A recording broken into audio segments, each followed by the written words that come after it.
சிக்ஷா அபியான் திட்டத்துக்கு நிதி ஒதுக்காத மத்திய அரசை எதிர்த்து உண்ணாவிரதம் இருக்க போறேன்னு கிளம்பின காங்கிரஸ் உடைய சசிகாந்த் செந்தில் அவர்களுக்கு பிபி பிரச்சனை ஏற்பட்டு ஹாஸ்பிட்டல்ல அட்மிட் ஆக திரு செல்வபெருந்தகை உள்ளிட்ட காங்கிரஸ் கும்பல் கூட்டமா போய் அவருக்கு ஜூஸ் கொடுக்க இப்படி ஒரு ஸ்கிரிப்டை ரெடி பண்ணியிருக்கு காங்கிரஸ் கூட்டம்.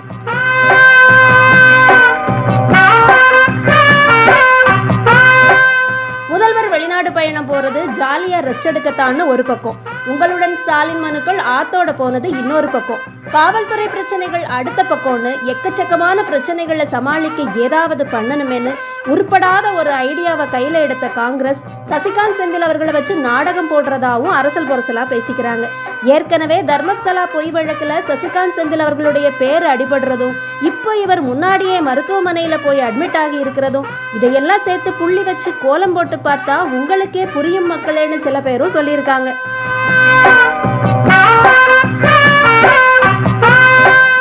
சமக்ர சிக்ஷா அபியான் திட்டத்துக்கு ஏன் மத்திய அரசு நிதியை விடுவிக்கல, இங்க PN ஸ்ரீ பள்ளிகளுக்கு முதல்ல ஒத்துக்கிட்டு அப்புறம் ஏன் திமுக மறுப்பு தெரிவிக்கணும்னு மத்திய அரசு பலமுறை பலதரப்பட்ட விளக்கங்களை கொடுத்ததுக்கு பின்னாடியும் நான் உண்ணாவிரதம் இருக்கிறேன் ஜூஸ் குடிக்கிறேன்னு உருட்டுறதெல்லாம் தேவையா அப்படின்னு மக்களுடைய மனசுல கேள்வி எழுந்திருக்கு.